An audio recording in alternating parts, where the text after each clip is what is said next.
Assalamu alaikum. Second to the last page of Surah Al-Israa. أعوذ بالله من الشيطان الرجيم. بسم الله الرحمن الرحيم. Verses 97 to 104.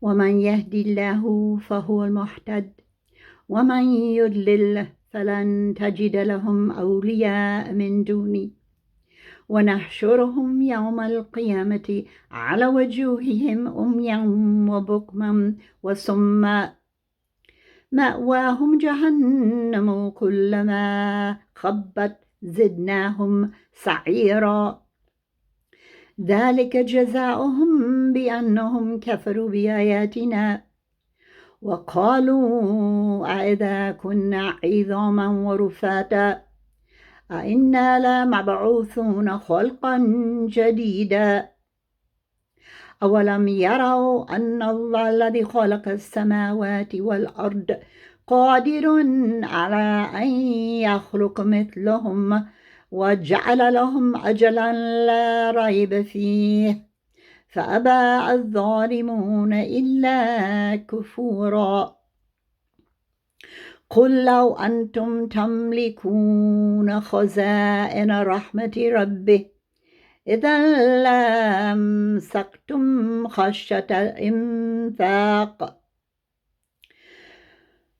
وكان الإنسان قتورا لقد أتينا موسى 9 آيات بينات فاسأل بني إسرائيل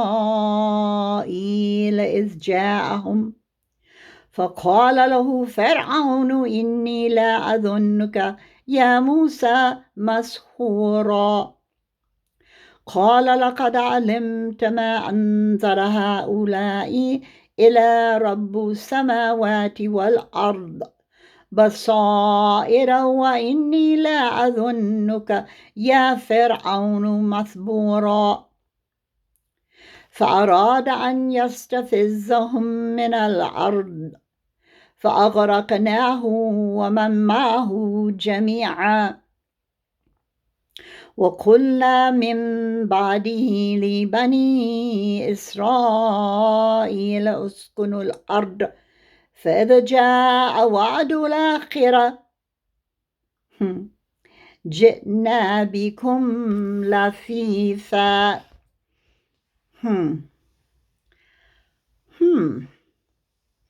I think we need to spend a lot of time on this last verse.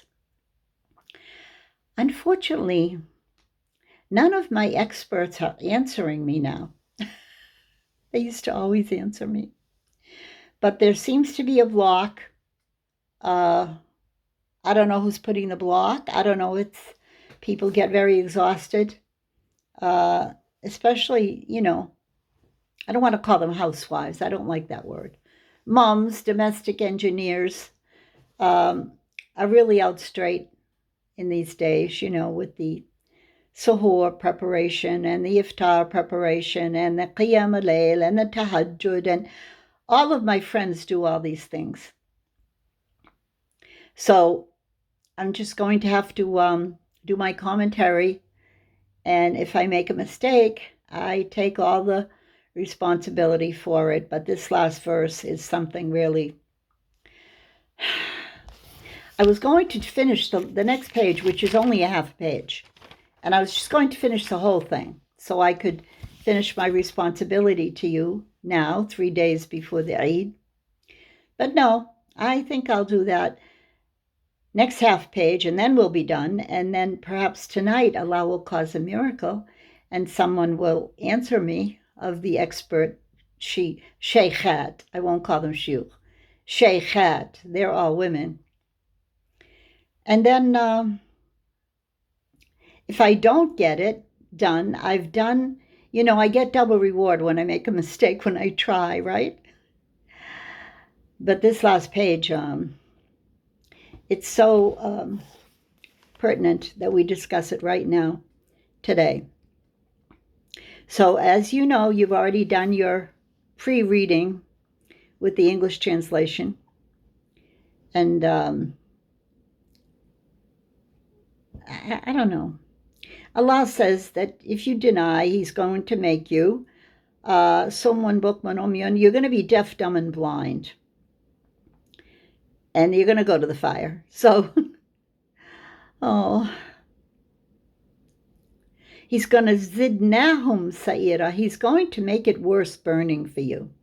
So there's all of this talk of burning constantly in the Quran, of how horrendous the fire is. Which is why Satan has convinced most people in America now there's no such thing as hell. You know the Jews don't believe in hell, right? Sorry, I said the J word. Let's call them the Yehud, because they lie and they disbelieve and they twist and turn and try to block the path, but one of their big blockages is they don't believe in hell.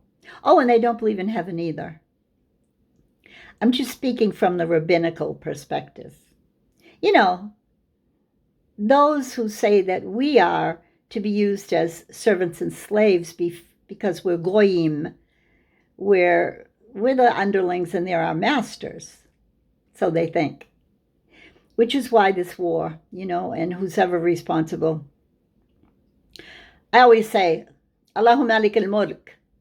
He owns the earth and skies. So whichever humans believe they're running this war or are blamed for running this war or starting this war, or, whenever humans get into the equation, I get a little bit upset. And then I could tend sometimes to get a little bit angry. And Allah has said, don't do that. I'm always blaming the Irish genes, though, because it's real. I just want to go fight somebody. And Allah has told me, Afu wa asfah, hatta ya'ti Allahu bi amri. So when He's speaking of these Yehud, He tells us to ignore them and overlook them until He comes with His decree. Or is it in order? They used to teach us this word hatta. If you look at the translation, it means unless and until, or in order that. Translations are very problematical. But in this case, it could be any of those mentioned. However, when you say in order that, chill, overlook, ignore them, in order that Allah brings forward His command, well, I don't think anything that we can do is going to determine whether or not Allah brings forth His command. This is why I need experts. I really need experts. I remember when I first came to Egypt and I'd be questioning everything, and all of the women that they sent to me would shake their head and give up and say, you really need a big sheikh. And then the word got around, and I got Sheikh Fawzi. And I got Sheikh Yusuf al-Badri, Fawzi Saeed, Yusuf al-Badri, Allah yarhamhum.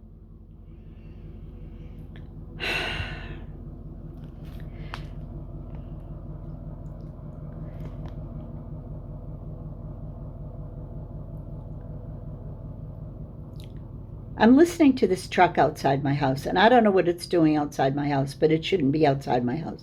So I'm very sensitive, and the couple of hours leading up to iftar, you get a little bit oversensitive. So I'm trying to ignore this truck outside my window. We live in a very quiet area, and there shouldn't even be trucks here. But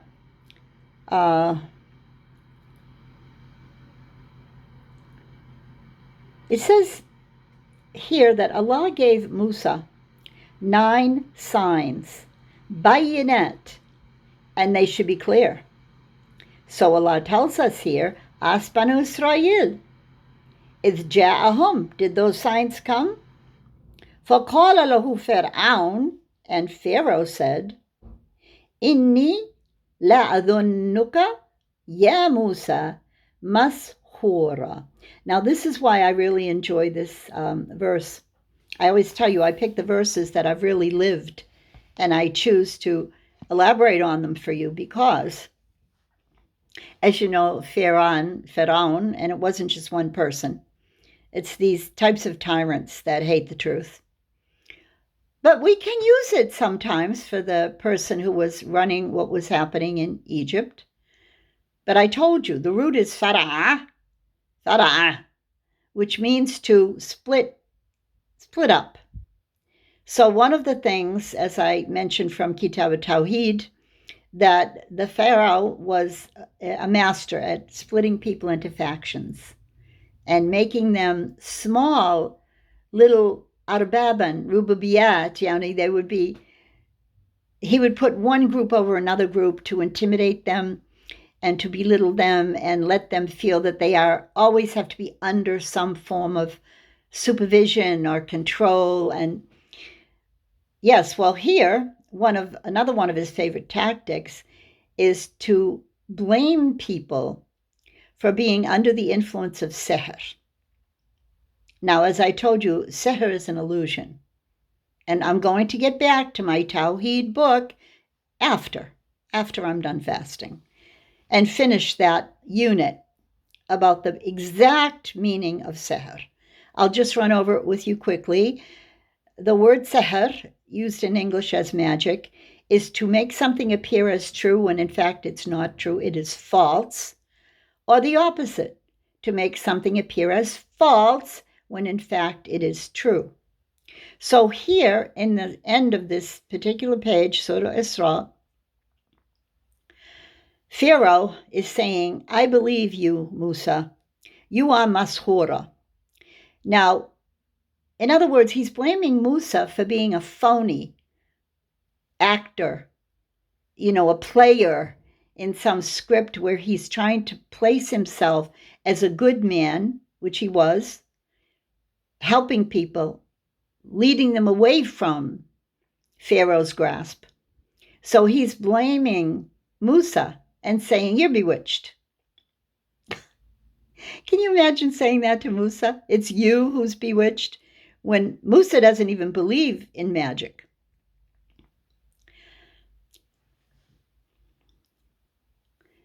Pharaoh.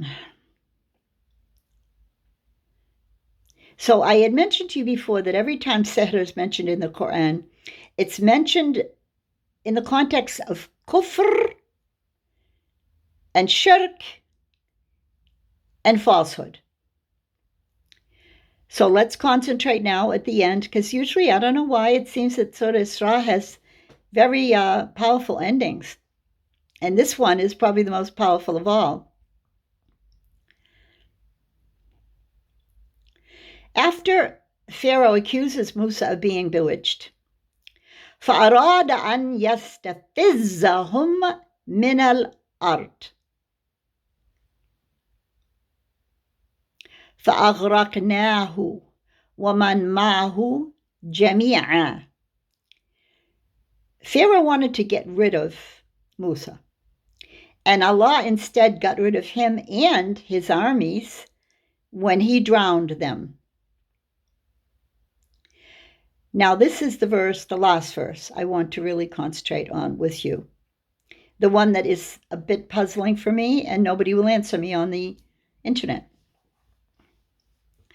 وَقُلْنَا مِنْ بَعْدِهِ لِبَنِي إِسْرَائِيلَ وَاسْكُنُوا الْأَرْضَ فَإِذْ جَاءَ وَعْدُ الْآخِرَةِ جِئْنَا بِكُمْ لَفِيفًا. We said to Banu Israel, go and live in the Ard. And then when the final promise comes, we gathered you, lafifa. Jitna bikum lafifa. Lafifa means to be coming all together. Almost you could say, warabad, in droves. All of you are just coming into that Ard. When the final promise comes, Allah will tell them, enter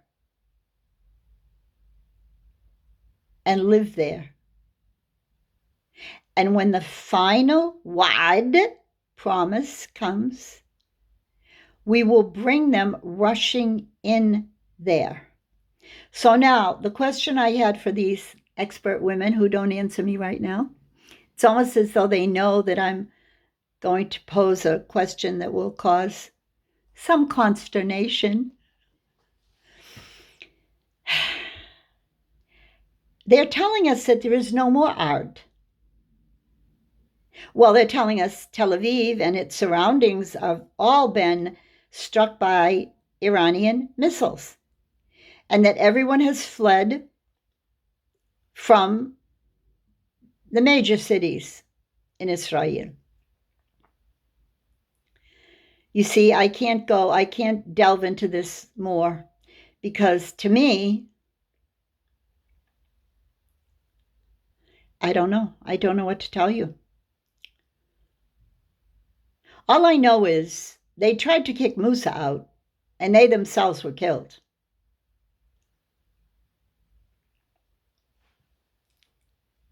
I'll keep trying tonight to contact them. So when I see you tomorrow and I do the last half and we're done, then we're done in Surah Israa. Perhaps I will have located someone. But you know, it seems to me that always with tafsir of Quran, I used to go on the KSA. If you go on to Google and you can get the Kingdom of Saudi Arabia's tafsir, and then they will let you choose from like 8 tafsir. And of course, they start with Ibn Kathir, which I already have it here. But, you know, they never really, it seems like they don't comment on the things that I'm looking for. Oh, and by the way, as far as Asbab and Nuzul, just giving you a heads up, because you're usually reverts or beginners or whatever. Do you know you can almost not find Asbab and Nuzul? Most of the Asbab and Nuzul of the really exciting things, there is none. It will say there's no Asbab and Nuzul for this. So I remember when I was a new Muslim, they would always say, oh, well, don't forget now, it's not all Aqidah, it's not all Hadith, it's not just Ma'ani. Those are my favorite things. The meanings of the words, and no, you have to never forget the fiqh and Asbab and Nuzul and the Sirah. And those are the things that I was not really into. I'm still not really into them. But I remember when I used to try to find Asbab and Nuzul for the really exciting things, they would say it's غير متوافرة. It's not extant. We don't have it, is what they used to say. So we have to make do with what Allah gives us. And Allah says, كَفَى بِاللَّهِ وَلِيًّا كَفَى بِاللَّهِ وَكِيلًا. No, كَفَى الله وليا وكفى الله نصيرا وشهيدا أو شاهدا. He keeps saying he's enough for everything.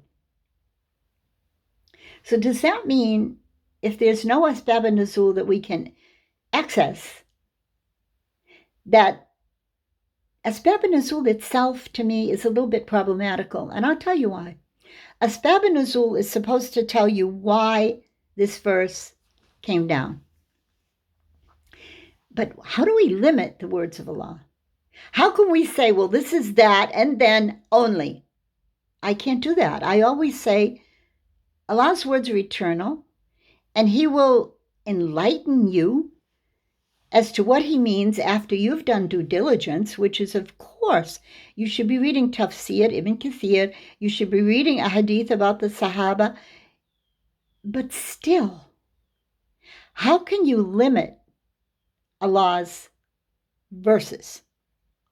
Which is why, and I'm going to close with this, because just to tell you my take on Surah Tawbah, I don't believe that you shouldn't say Bismillah ar-Rahman ar-Rahim. I say it because Allah's mercy is unlimited. And that's all. Agree or disagree? 20 minutes. Assalamu alaikum wa rahmatullahi wa barakatuh.